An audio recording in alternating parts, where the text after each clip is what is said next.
இந்த உறவுகளுக்கு இந்த 2K தலைமுறை தம்பதியினருக்கு மெயினாக சொல்லிட்டு போடுங்க. சின்ன சண்டை வந்தால் கூட இன்றைக்கெலாம் என்ன ஆயிடுது, முன்னாடிலாம் சண்டை வந்தால் என்ன பண்ணுவாங்க, பேசாமல் விட்டால் 10 நாளில் சரியாக போகும். கரெக்டாக எங்கள் அம்மா கிட்டலாம் கேட்டிருக்கேன், எப்படிமா இவரோட குடும்பம் நடத்துகிற, என்னைக்காவது இவரை விட்டு போகலான்னு நினச்சிருக்கேன். ஏன்னா எங்கள் அப்பா எப்போ பார்த்து திட்டிகிட்டே இருப்பார், என்னைக்காவது இவரை விட்டு போகலான்னு நினச்சிருக்கியாமான்னு எங்கள் அம்மாட்ட கேட்குறேன். 60ஆம் கல்யாணத்தில் என்னைக்காவது விட்டு போயிடலாம். எங்கள் அம்மா சொன்னாங்க, தினம் நினப்பேன், எப்படியாவது இவரை விட்டு போயிடலான்னு தினம் நினப்பேன். ஆனால் இவரை விட்டு போனால் இவருக்கு மூக்கு கண்ணாடி யார் எடுத்து தருவாங்க, இவருக்கு கீரையை மசிச்சு யாருக்கு கொடுப்பாங்க, இந்த சுகர் மாத்திரையும் பிபி மாத்திரையும் என்னன்னே உங்கள் அப்பாவுக்கு தெரியாது. நான் விட்டு போயிட்டேன்னா இந்த மனுஷனுடைய நிலைமை என்ன ஆகும்னு நினச்சி அப்படியே பார்ப்பேன். பரிதாபமாக இருக்கும். உங்கள் அப்பா முகத்தை பார்த்தா பரிதாபமாக இருக்கும். போனால் போகுதுன்னு வாழ்ந்துட்டு போயிடுவேன் நான். இன்னைக்கு பல பேர் வீட்டில் பரிதாபப்பட்டு தான் நம்மோடு குடும்பம் நடத்துகிறார்கள் என்று புரிந்து கொள்வது ஒரு மெய்யறிவு. சார், மதுரையில் மீனாட்சி கல்யாணம் நடக்கும்ல, மீனாட்சி கல்யாணத்தில் கலாகாட்சேபம் பண்ணுவாங்க. ஏதாவது ஒரு பேச்சரங்கம் மதுரையில் நடந்துகிட்டே இருக்கும்ல, நாங்கள் எல்லா பேச்சரங்கமும் போய் கேட்பேன், ஆன்மீக சொற்பொழிவு எல்லாத்தையும் போய் கேட்பேன். அப்போ நான் சின்ன பிள்ளையாக இருந்தப்போ மதுரை கல்யாணம், மீனாட்சி அம்மன் கல்யாணம் நடக்கும்போது ஒருத்தர் கலாகாட்சேபம் பேசணும். இன்னும் எனக்கு அந்த கதை ஞாபகம் இருக்குது. பள்ளியறை பூஜை நடக்குதான், மீனாட்சி அம்மனுக்கும் சொக்கநாதருக்கும் பள்ளியறை பூஜை. இந்த ஊஞ்சலில் வச்சு ஆட்டுவாங்கல்ல, இந்த ஊஞ்சலை யார் தெரியுமா ஆட்டுறாங்க, மீனாட்சி அம்மனும் சொக்கநாதரும் இந்த ஊஞ்சலில் உட்காந்துருக்காங்க. இந்த ஊஞ்சலை யார் தெரியுமா ஆட்டுறாங்க, அந்த பக்கத்துலேருந்து ஒரு பூதம், இந்த பக்கத்துலேருந்து ஒரு பூதம், 2 பூதமும் இந்த ஊஞ்சல் ஆட்டுது. இப்போ அந்த பக்கத்தில் ஒரு பூதம் இருக்கும்ல, அந்த பக்கம், அந்த பூதம் இந்த பூதத்துக்கு சிக்னல் காட்டுது, சைகை காட்டுது.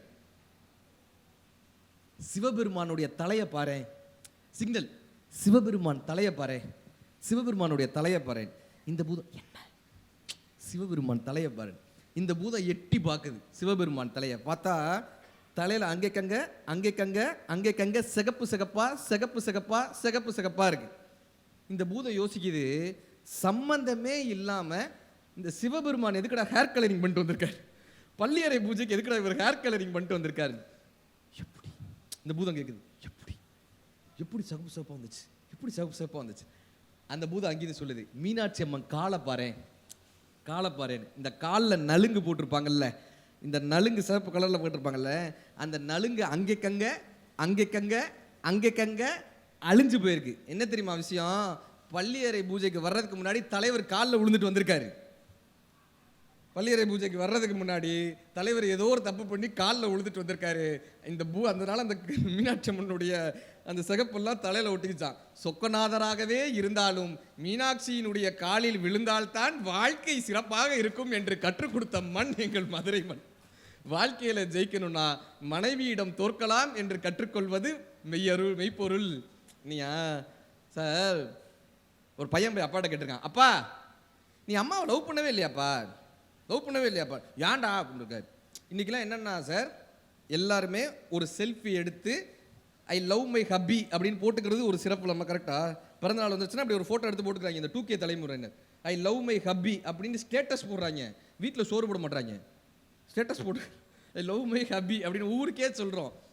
ஆனால் அந்த காதல் அங்கே இருக்கான்னு ஒரு பையன் போய் கேட்குறான், அப்பா நீ அம்மாவை லவ் பண்ணவே இல்லையாப்பா, ஏன்டா, நீ ஐ லவ் யூன்னு சொல்லி நான் பார்க்கவே இல்லைப்பா, ஐ லவ் யூ நீ சொன்னதே கிடையாதுப்பா. அவங்க அப்பா என்ன பண்ணுறாரு, அவங்க அம்மா குளிச்சுட்டு வராங்க, மரகதம் அதை எடுத்துகிட்டு வாங்க அப்படின்னாரு. அந்த அம்மா போய் ஒரு மூக்கு கண்ணாடி டப்பா எடுத்துகிட்டு வந்து கொடுக்குறாங்க. இவர் தோளில் ஒரு துண்டு போட்டிருந்தார், இந்த துண்டை எடுத்து கொடுத்தாரு. அந்த பையன் சொன்னான், அப்பா புரிஞ்சிருச்சுப்பா, புரிஞ்சிருச்சு, உங்களுக்கு புரிஞ்சிச்சா, அதை எடுத்து கொண்டு வா என்று சொல்லும்போது எதை என்று கேட்காமல் இந்த நேரத்தில் இதைத்தான் கேட்பார் என்ற புரிதலோடு எடுத்துட்டு வந்து கொடுக்குறாங்களா. அந்த புரிதலிலும் இவ தலைக்கு குளிச்சுட்டு வந்திருக்கா, தலை ஈரமா இருக்கு, சரியா தொடக்கல, இவளுக்கு தலைவலி வந்துடும், நாள் முழுக்க தலைவலியோடு இருப்பாள் என்ற ஒரு அக்கறை இருக்குல்ல. புரிதலிலும் அக்கறையிலும் தான் காதல் இருக்கிறதே தவிர ஐ லவ் யூ என்கிற 3 வார்த்தையில் இந்த காதலை அடக்கவே முடியாது சார். நான்லாம் நினச்சிருக்கேன், எங்கள் அப்பாவுக்குலாம் இந்த காதல்னா என்னன்னே தெரியாதுன்னு நினச்சிட்டு இருந்தேன். கடைசி பீரியட் ஜூன் 7ஆம் தேதி எங்கள் அப்பா இறந்து போகிறாரு. இந்த 5ஆம் தேதியிலேருந்து அவரை வென்டிலேட்டரில் வச்சுருக்காங்க. மாஸ்கெல்லாம் மாட்டி மூக்கு வழியாக அந்த சாப்பாடெல்லாம் மூக்கு வழியாக போயிட்டுருக்கு. இவர் எங்களை பார்த்து அந்த மாஸ்க்கை கழட்டிக்கிட்டே இருக்காரு, ஆக்சிஜன் மாஸ்க்கை கழட்டிக்கிட்டே இருக்காரு. அப்பக்கப்போ கலட்டு, அவங்க நர்ஸெல்லாம் திட்டுறாங்க, அதை கலட்டாதீங்க சார்னு திட்டுறாங்க. நான் போய் அப்பா கிட்ட கேட்குறேன், ஏன்பா அதை போட்டு கழட்டிக்கிட்டே இருக்க, என்னப்பா சொல்லுப்பா, என்னப்பா வேணும். அவர் அந்த மாஸ்கை கலட்டி அந்த பேச முடியாத குரல்ல சொல்றாரு, டேய் உங்க அம்மா சுகர் மாத்திரை போட்டுட்டாளான்னு கேள்றான்றார். உங்க அம்மா சுகர் மாத்திரை போட்டாளான்னு கேள்றா, மறந்துடுவாடா சுகர். இவருக்கே உயிரில் போராடிட்டு இருக்காங்க. அந்த ஆஸ்பத்திரியினுடைய மருந்து வாடையை தாண்டி என் அப்பாவினுடைய காதல் மடம் ஆஸ்பத்திரி முழுவதுமாக நிரம்பி இருந்தது. இப்ப இந்த சண்டை வருவது பிரிந்து செல்வதற்காக அல்ல, ஒருவரை ஒருவர் புரிந்து கொள்வதற்காக என்று புரிந்து கொள்வதுதான் குடும்பத்தில் இருக்கக்கூடிய மெய்ப்பொருள். நாம் ஒருவரை ஒருவர் புரிந்து கொள்வதற்கான தருணம் என்று புரிந்து கொள்வது குடும்பத்தினுடைய மெய்ப்பொருள். நம்ம என்ன பண்ணிடுறோம், குடும்பத்தில் சண்டை வந்தா பரிகாரம் பண்ணா சரியா போயிருன்றாயிலே, இங்க போய் பரிகாரம் பண்ணா அங்க போய் பரிகாரம் பண்ணான். கவிக்கோ ரொம்ப அழகா சொல்லுவாரு, யாரோ ஒருவன் என் தலையில் எழுதி கொண்டிருந்தான், நான் உற்று பார்த்தேன், அது வேறு யாரும் அல்ல, நான் தான் என்றார். நான் தான் என்றார். தீதும் நன்றும். நம்ம என்ன பண்ணிடுறோம், கோயிலில் போய் விளக்கேத்துனா வீட்டு பிரச்சனை தீந்துரும் நம்புறானே. கரெக்டா? வெள்ளிக்கிழமையானா துர்க்கை அம்மனுக்கு விளக்கேற்றணும்னு ஒரு சம்பிரதாயம் சொல்லி விட்டாங்க. எங்கள் வீட்டு பக்கத்தில் தேனுபுரீஸ்வரர் கோயில்னு ஒரு பெரிய சிவாலயம் இருக்கு. ஒரு இந்த குங்குமம் கொடுப்பார்ல குருக்கள், அவர் ஒரு சேர் போட்டு உட்காந்துருந்தார். ஒரு அம்மா, இப்போல்லாம் கோயிலுக்குள்ளே தீபம் ஏற்றக்கூடாதுன்னு ரூல்ஸ் இருக்குது. கரெக்டாக? கோயிலுக்குள்ளே தீபம் ஏற்றக்கூடாது. அதனால் நம்ம ஆட்கள் என்ன பண்ணிவிடுவாங்க, ஒரு பாட்டில் நிறைய எண்ணெயை எடுத்துகிட்டு போய் எங்கெல்லாம் விளக்கு இருக்கோ அதிலெல்லாம் கொட்டிட்டு வந்துடுவாங்க. ஒரு குருக்கள் குங்குமம் கொடுக்குறவர், அவருக்கு நின்று கொடுக்க முடியாது, ஒரு சேர் போட்டு உட்காந்துருந்தார். சேர் போட்டு உட்காந்து எல்லாருக்கும் கொடுத்துருந்தார். அவர் தலைக்கு மேலே இப்படி விளக்கு இருக்கு, துர்க்கை அம்மன் சன்னதி தலைக்கு மேலே இப்படி விளக்கு இருக்கு. இந்த அம்மா 1.5 லிட்டர் பாட்டில் பூரா எண்ணெய், புரிஞ்சிருச்சா? அந்த விளக்குல எண்ணெய் ஏற்கனவே இருக்கு. இந்த அம்மா கொண்டு வந்து அத்தனை லிட்டர் எண்ணெயும் அதில் கொட்டி அந்த மனுஷன் தலையில கொட்டி அவர் கோயிலில் எண்ணெய் தேய்ச்சி குடிச்சுக்கிட்டு இருந்தார். கண்ணதாசன் ஐயா ரொம்ப அழகா சொல்லுவார், யார் இறைவன்னு கேட்டாங்க. இந்த புரிதல், யார் இறைவன்னு கேட்டாங்க. பூஜ்யத்துக்குள்ளே ராஜ்யத்தை ஆண்டு கொண்டு புரியாமல் இருப்பான் ஒருவன், அதை புரிந்து கொண்டால் அவன்தான் இறைவன். தென்னையில நீருக்குள்ளே தேக்கி வைக்கும் ஓட்டுக்குள்ளே தேங்காயை போல் இருப்பான் ஒருவன், அதை தெரிந்து கொண்டால் அவன்தான் இறைவன். வானவெளி பட்டினத்தில் வட்டமதி சக்கிரத்தில் ஞானரதம் ஓட்டி வரும் ஒருவன், அதை நாடி சென்றால் அவன்தான் இறைவன். முற்றும் கசந்ததென்று பற்றெடுத்து வந்தவர்க்கு சுற்றமென நின்றிருப்பான் ஒருவன், அதை தொடர்ந்து சென்றால் அவன்தான் இறைவன். பஞ்சுபடும் பாடுபடும் நெஞ்சுபடும் பாடறிந்து அஞ்சுதலை நீக்கி வைப்பான் ஒருவன், அவன் ஆறுதலை தந்துவிடும் இறைவன். கல்லுக்குள்ளே தேரை கண்டு கருவுக்குள்ளே பிள்ளை கண்டு உள்ளிருந்து ஊட்டி வைப்பான் ஒருவன், அதை உண்டு கழித்தவர்க்கு அவன்தான் இறைவன்.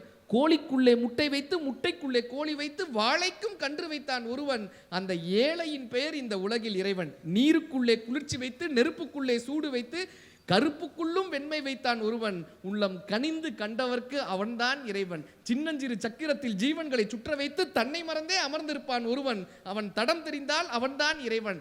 தான் பெரிய வீரன் என்று தலை நிமிர்ந்து வாழ்ந்தவரை நாள் குறித்து அழைத்து செல்வான் ஒருவன், இந்த நாடகத்தை ஆட்டி வைக்கும் இறைவன். கண்ணதாசன் ஐயா முடிச்சிருப்பார். இதை உணர்ந்து கொள்வது மெய்ப்பொருள். புதுக்கவிஞர் ரொம்ப அழகா சொல்லியிருப்பார், கடவுளும் மனிதனும் ஒரே நேரத்தில் சந்தித்துக் கொண்டார்கள். கடவுளும் மனிதனும் ஒரே நேரத்தில் சந்தித்துக் கொண்டார்கள். இருவரும் ஒரே நேரத்தில் சொன்னார்கள், இதோ என்னை படைத்தவன், இதோ என்னை படைத்தவன். 2 பேரும் ஒரே நேரத்தில் சொன்னார்கள். எந்த வேண்டுதலுமின்றி, பிரான்சிஸ் கிருபா ரொம்ப அழகா எழுதியிருப்பார், எந்த வேண்டுதலுமின்றி, எந்த நிபந்தனையுமின்றி, எந்த எதிர்பார்ப்புமின்றி கோவிலுக்கு வந்து கடவுளை சந்தித்து போகும் பக்தனை பார்க்கும்போது கடவுள் விடும் பெருமூச்சு கோவிலை நிரப்புகிறது. பின்பு கடவுள் தனக்குள் சொல்லிக் கொள்கிறார், இவன் ரொம்ப நல்லவன்டா, ரொம்ப நல்லவன்டான்னு சொல்லிக் கொள்கிறார். சார், வாழ்க்கை போய் இதை கொடு அதை கொடுன்னு கேட்கிறோமே, ஒவ்வொரு முறையும் கடவுளிடம் போய் இதை கொடுன்னு கேட்கிறோமே, இந்த வரத்தை கொடு அந்த வரத்தை கொடு. இந்த வாழ்க்கை ஒரு வரம் என்று புரிந்து கொள்வது மெய்ப்பொருள். ஒரு 2 விஷயத்தை சொல்லி முடிச்சிடறேன். வெற்றி பெறுவதால் வாழ்க்கையில் மகிழ்ச்சி வரவில்லை. கவிக்கோவினுடைய வார்த்தை. இந்த இதில் ஜெயிச்சிட்டோன்னா நமக்கு மகிழ்ச்சி நினைக்கிறோம்ல, ப்ரொமோஷன் கிடச்சிட்டா மகிழ்ச்சி, இது வந்துட்டுனா மகிழ்ச்சி, வீடு வாங்கிட்டா மகிழ்ச்சி, கார் வாங்கிட்டா மகிழ்ச்சி. வெற்றி பெறுவதால் வாழ்க்கையில் மகிழ்ச்சி வருவதில்லை. மகிழ்ச்சியாய் இருப்பதுதான் இந்த வாழ்க்கையின் வெற்றி என்று புரிந்து கொள்வது மெய்ப்பொருள். நேரம் ஆயிடுச்சுன்னு புரிஞ்சுக்கிறது மெய்ப்பொருளா? பேசலாம்ல, பேசலாமா? மழையிலும் வந்து அமர்ந்திருக்கக்கூடிய எங்கள் மக்களுக்காக நாங்கள் இன்னும் 4 மணி நேரம் பேசுவோம். உட்காருங்க. நீத்தி என்னுடைய சிறு வயது தோழி, அவங்க மதுரை முத்துனனுடைய துணைவியார். ரொம்ப மகிழ்ச்சி அவங்கள சந்திச்சதில். இப்படி சொல்லிட்டோன்னா அமைதியாக உட்காந்துருவாங்க. அதுக்காக இப்போ இந்த வாழ்க்கையில் எதுப்பா மகிழ்ச்சி அப்படின்னு கேட்டாங்க. 4 வயசில் எந்திரிச்சு நின்னோன்னா வெற்றி, 10 வயசுல வெளியே போயிட்டு திரும்பி வந்தோம்னா வெற்றி. 15 வயதுல நல்லா படிச்சா வெற்றி. 18 வயதுல ஒரு வாக்காளர் உரிமமோ நமக்கான ஒரு டிரைவிங் லைசன்ஸும் கிடைச்சிச்சுன்னா 18 வயதுல வெற்றி. 25 வயசுல கையில ஒரு டிகிரியும் வேலையும் கிடைச்சிருச்சுன்னா வெற்றி. 30 வயசுல பொண்ணு கிடைச்சிருச்சுன்னா வெற்றி. இன்னைக்கு 30 வயசு தாண்டி தான் கிடைக்க மாட்டேங்குது. 30 வயதுல பொண்ணு கிடைச்சிருச்சுன்னா வெற்றி. 40 வயதுல இளமையாக தோன்றினால் வெற்றி. 50 வயதுல தன்னுடைய குழந்தைகளுக்கு நல்ல கல்விகளை கொடுக்க முடிந்தால் வெற்றி. 60 வயதுல ஓய்வு கிடைத்தால் வெற்றி. 60 வயசுல ஓய்வு கிடைத்தால் வெற்றி. 65 வயசுல உடல் ஆரோக்கியமாக இருந்தால் வெற்றி. 70 வயதுல நீங்க வெளியே போயிட்டு மறுபடியும் வீட்டிற்கு நீங்களாக திரும்பி வர முடிந்தால் வெற்றி. 75 வயதிற்கு மேல் தானாக எழுந்து நிற்க முடிந்தால் வெற்றி. 80 வயதுக்கு மேல் வீட்டிற்கு பாரமாக இல்லாமல் இருந்தால் வெற்றி. அதற்கு மேல் ஒரு இலை உதிர்வது போல, ஒரு பறவை பறப்பது போல மகிழ்ச்சியாக இந்த உலகத்திலிருந்து நாம் விடை பெற்றோமேயானால் வாழ்க்கை வெற்றி மேல் வெற்றி. வெற்றி பெறுவதால் வாழ்க்கையில் மகிழ்ச்சியாக இருப்பதில்லை, மகிழ்ச்சியாக இருப்பதுதான் இந்த வாழ்க்கையினுடைய வெற்றி. ஒவ்வொரு வயதிலையும் ஒவ்வொரு தருணத்திலையும் நம்ம சொல்றோம்ல, காலம் காலம் பொன் போன்றதுன்றோம்ல, காலம் உயிர் போன்றதுங்க. பொண்ணை தொலைச்சோன்னா சம்பாதிச்சிடலாம். இன்னைக்கு இந்த தருணம் 10ஆம் தேதி மதுரையில் பேசக்கூடிய இந்த மாலை நேரத்தை திரும்ப சம்பாதிக்கவே முடியாதே. இந்த 1 மணி நேரத்தை திரும்ப சம்பாதிக்கவே முடியாது. நம்ம என்ன பண்ணிடுறோம், இந்த காலத்தை, இந்த வாட்ச்னா என்ன சொல்றாங்க, கடிகாரன்றோம்ல, வாட்ச்னா கவனின்னு ஒரு அர்த்தம் இருக்கு. இந்த புத்தக திருவிழாலாம் ஏன் தெரியுமா, நம் கவனத்தை சரியான முறையில் கவனம் செலுத்த வேண்டும்ன்றதுக்காக தான். ஃபேஸ்புக்கையும் ரீல்ஸையும் போட்டு வாழ்க்கையை ஓட்டிடுறோமே, யாரோ ஒருத்தரை பற்றி தெரியாமல் பேசிகிட்டே இருக்கோமே. கரெக்டா? கூமாப்பட்டியா ஏங்கன்றான், அதை உட்காந்து நம்ம பார்த்துக்கிட்டு இருக்கோங்க. யாரோ ஒரு மியூசிக் டைரக்டரு அவர் மனைவியை டைவர்ஸ் பண்ணிட்டாராம், இதை உட்காந்து இவன் பேசிக்கிட்டு இருக்கான். நம்ம வீடு இன்னும் டைவர்ஸ் ஆகாமல் இருக்கேன்னு சந்தோஷப்பட்டுக்கணுமே தவிர அடுத்தவர்களை பற்றி நாம் ஏங்க புரணி பேசணும்? அதை பற்றி தெரியாமல் நம்ம பேசுகிறோம். இன்னைக்கு சொல்லிட்டு போகிறேன், இந்த மெய்ப்பொருள் காண்பது அறிவு என்கிற இந்த தலைப்பை கேட்க வந்த நீங்கள் ஆசீர்வதிக்கப்பட்டவர்கள். இந்த மழை நேரத்திலும் நீங்கள் கேட்க வந்திருக்கீங்க. உண்மையிலே நீங்கள் பிரபஞ்சத்தால் ஆசீர்வதிக்கப்பட்டவர்கள். நீங்கள் இதை கேட்கணும்னு இருக்கு. ஏன்னா இந்த சமூக வலைதளங்களில் இதை கேட்குறவங்களுக்கு நான் அதை சொல்லிட்டு போகிறேன். ஏதோ ஒரு விஷயம் வருது, ஃபேஸ்புக்கை நீங்கள் இப்படி ஸ்வைப் பண்ணும்போது ஏதோ ஒரு விஷயம் வருது. அதனுடைய உண்மைத்தன்மை என்ன, நம்பகத்தன்மை என்னன்னே தெரியாமல் நாம் நம்ம நேரத்தை விட்டுட்டு அதை பற்றி பேசிகிட்டு இருக்கோமே, யாரோ ஒருத்தரை பற்றி புரணி பேசிகிட்டு இருக்கோமே. இந்த நடிகர் இப்படி பண்ணிட்டாராமே. இந்த முக்கியமான ஒரு வகையில் திருவாசகம் படிச்சுட்டு இருக்கேங்க, சைடில் ஒரு பாப்பப் வருது, இந்த நடிகை செய்த காரியத்தை பாருங்கள். நமக்கு என்ன போயிருது, திருவாசகத்தை மினிமைஸ் பண்ணிட்டு அந்த நடிகையை போய் கிளிக் பண்ணுறோம். அது என்னடா பண்ணுச்சுன்னு பார்த்தா ஷூட்டிங் ஸ்பாட்டில் டீ குடிச்சிட்டு இருக்கு, அவ்வளோதான், வேற ஒன்றும் பெருசாக இல்லை. உடனே நமக்கு மனது மாறுது இல்லை. சொல்லிட்டு போகிறேன், ஒரு பன்றி எப்படி மனிதனினுடைய அசுத்தத்தை நாவால் சுவைக்கிறதோ, அது எத்தனை கீழ்த்தரமான ஒரு விஷயமாக ஒரு மனிதன் பார்க்கிறானோ அத்தனை கீழ்த்தரமான விஷயம் அடுத்தவர் வாழ்க்கையில் இருக்கக்கூடிய ஆபாசங்களை நாம் சிந்தையால் சுவைப்பது. ஒரு பன்றி அசுத்தத்தை சுவைப்பதற்கு சமம் அடுத்தவர்கள் வாழ்க்கையில் நடக்கக்கூடிய விஷயங்களை பற்றி நாம் பேசிக் கொண்டிருப்பது. என்எஸ் கலைவாணர்கிட்ட போய் கேட்குறாங்க, கலைவாணர் ஐயாட்ட, உங்களை பற்றி அந்த நடிகர் என்ன சொன்னார் தெரியுமா, உங்களை பற்றி என்னெல்லாம் பேசினார் தெரியுமா? அவர் என்ன தெரியும், இப்போ கலைவாணர் ஐயா கேட்டார், உன் சட்டப்பையில் எவ்வளோ இருக்குன்னாரு. சொன்னவன்ட்ட, உன் சட்டப்பையில் எவ்வளோ இருக்குது? 100 ரூபாயும் கொஞ்சம் சில்லறையும் இருக்குது. சில்லறைனா எவ்வளோ இருக்குது? அது எப்படிங்க சொல்ல முடியும்? எண்ணி பார்த்து தானே சொல்ல முடியும். எண்ணி பார்த்து தானே சொல்ல முடியும். உன் சட்டப்பையில் என்ன இருக்குன்னே நீ எண்ணி பார்த்து தான் சொல்ல முடியும் என்றால் அடுத்தவர்கள் வாழ்க்கையை பற்றி எண்ணாமலேயே பேசுகிறாயேன்னார். நம்ம வாழ்க்கையே எண்ணி பார்த்து தான்ப்பா பேசணும். ஒரு ராஜா அவருக்கு என்ன ஆசைன்னா, தான் கையால் சமைச்சு ஒரு 10 பேருக்கு சாப்பாடு போடணும், 10 சாதுக்களுக்கு சாப்பாடு போடணும்னு அவருக்கு ஆசை. சமயக்காரரோட சமைக்கிறார். இப்போ அதை எடுத்துகிட்டு போகணும்ல, தூக்கிட்டு போகணும்ல சமையல் அறைக்கு. அவரும் சமயக்காரர் இப்படி தூக்கிட்டு போகிறாங்க சமையல் அறைக்கு. ராஜாவே தூக்கிட்டு போகிறார், ஏன்னா அவர் கையால் பண்ணணும்னு ஆசை. ராஜாவே அந்த பாத்திரத்தை தூக்கிட்டு போகிறார். மேலே ஒரு கழுகு பறக்குது.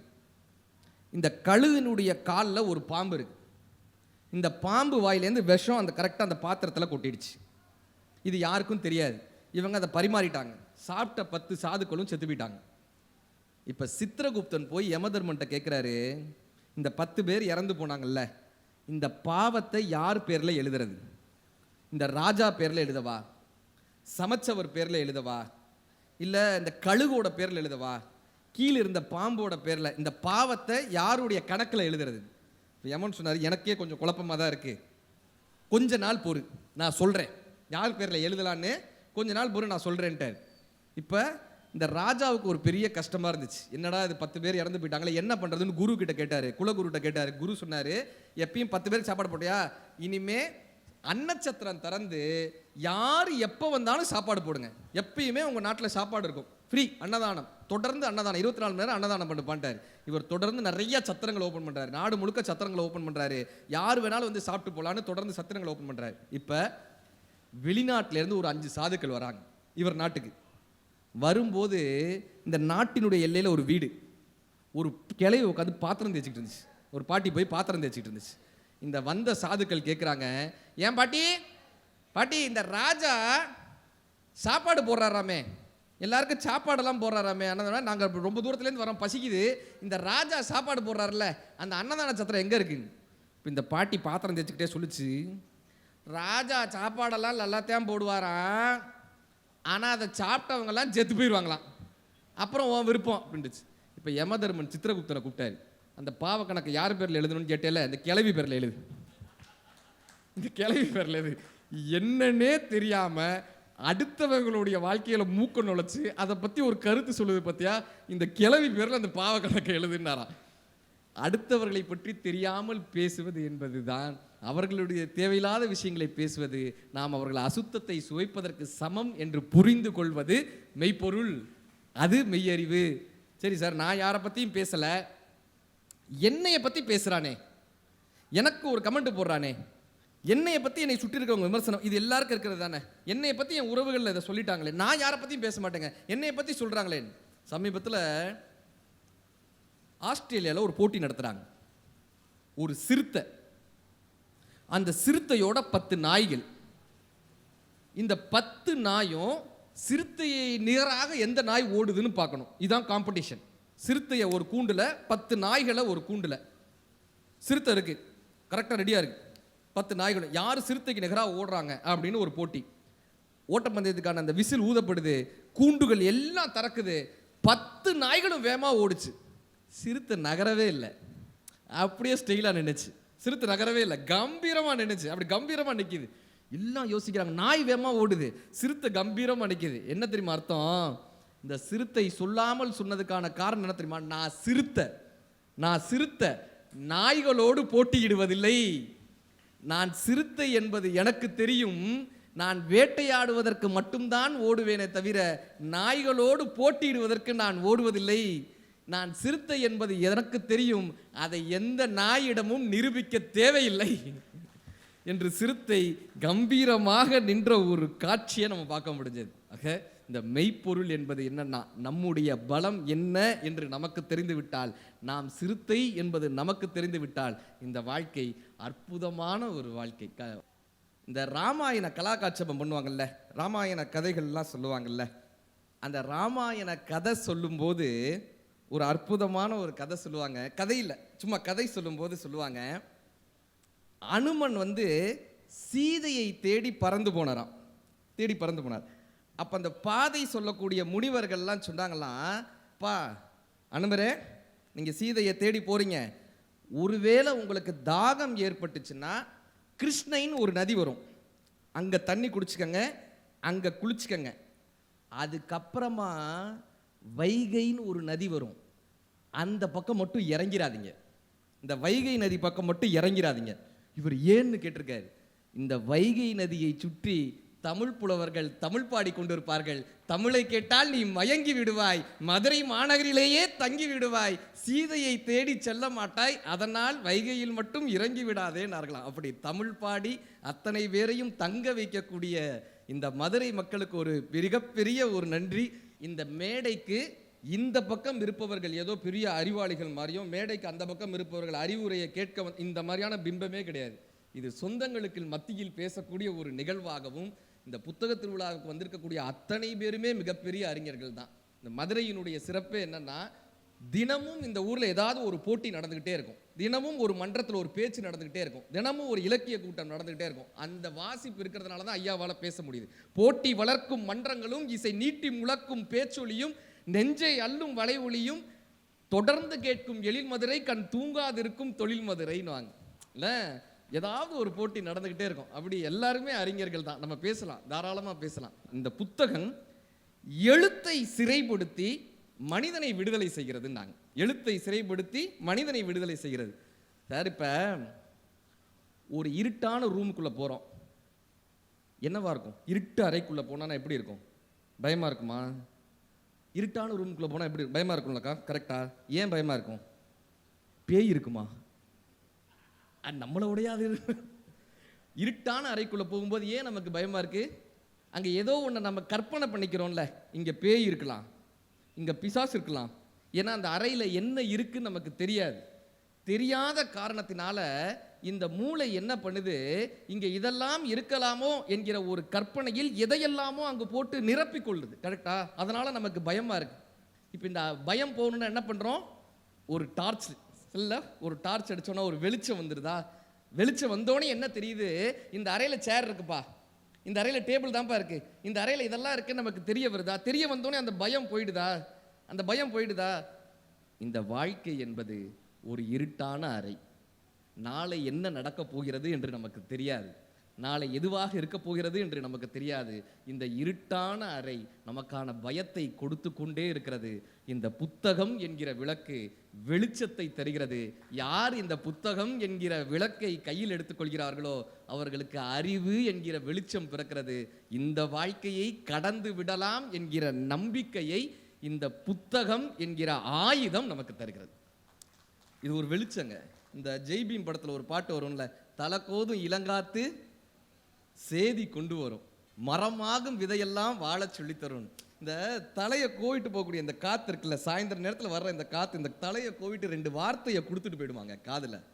அது நெஞ்சில் பதிஞ்சிச்சுன்னா மாறிடும்ல. கவிக்கோ ரொம்ப அழகாக சொல்லுவார், தானாய் முளைத்த மரம் என்கிறான், தானாய் முளைத்த மரம் என்கிறான், யாரோ போட்ட விதை தானேன்னு கேட்பார்.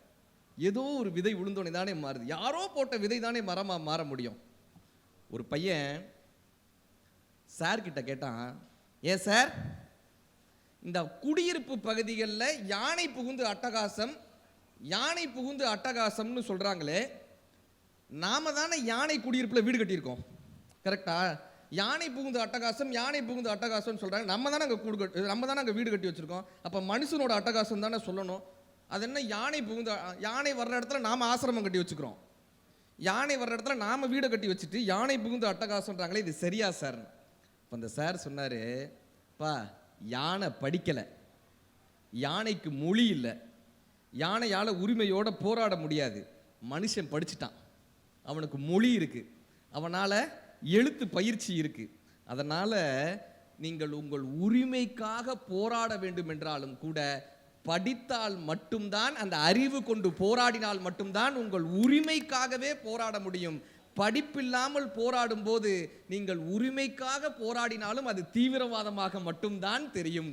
நம்ம போராடணும்னா நம்ம கையில் படிப்புன்ற ஒரு ஆயுதம் இருக்கணும், ஒரு அறிவு இருக்கணும், ஒரு கல்வின்றது இருக்கணும். அருணகிரிநாதர் சொல்லுவார், வாழ வயதாகி அழகாகி மதனாகி மணி வாணி பூமோடாடி மருளாடி விளையாடி விழல் வாழ்வு சதமாகி மட கூடமோடு பொருள் தேடி வாசனை புழுகோடு மலரோடு மனமாகி கமல் வாசனைகள் ஆகி விளை மாதரோடு கூடி அவர் ஆசைகளிலே சில நாள் போய் தோல் திரைகளாகி நிறைகளாகி இரு கால்கள் தடுமாறி பசு பதி பாசம் சூழ் கிருகள் மாறி சுகம் மாறி தடியரோடு திரி ஒரு நாளில் சூளை சொறி வாதமோடு நீரெழிவு சூளம் என கசு மலம் என நாரி உடல் அழிவேனோன்னு கேட்பார். இந்த கசு மலம்ன்ற வார்த்தை 2000 வருட வார்த்தை.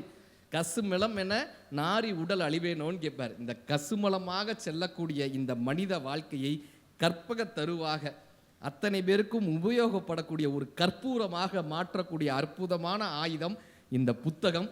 இந்த புத்தக திருவிழாவை இத்தனை தூரம் அற்புதமாக நடத்திய நமது மாவட்ட நிர்வாகத்தினருக்கும் மாவட்ட ஆட்சித்தலைவர் அவர்களுக்கும், இங்கு இத்தனை தூரம் இந்த மழைக்கிடையிலேயும் வந்து தமிழ் கேட்க வேண்டும் என்று வந்திருக்கக்கூடிய என் மதுரை சொந்தங்கள் அத்தனை பேருக்கும் இந்த நல்ல நேரத்தில் மிகப்பெரிய நன்றி பாராட்டி மேடையில் அமர்ந்திருக்கக்கூடிய பெரியோர்களுக்கும், என்னை தொடர்ந்து ஆசீர்வதித்துக் கொண்டிருக்கக்கூடிய என்னுடைய தலைமை ஆசிரியர் அவர்களுக்கும் என்னுடைய மனமார்ந்த நன்றியை பாராட்டி விடைபெறுகிறேன். நன்றி நன்றி நன்றி.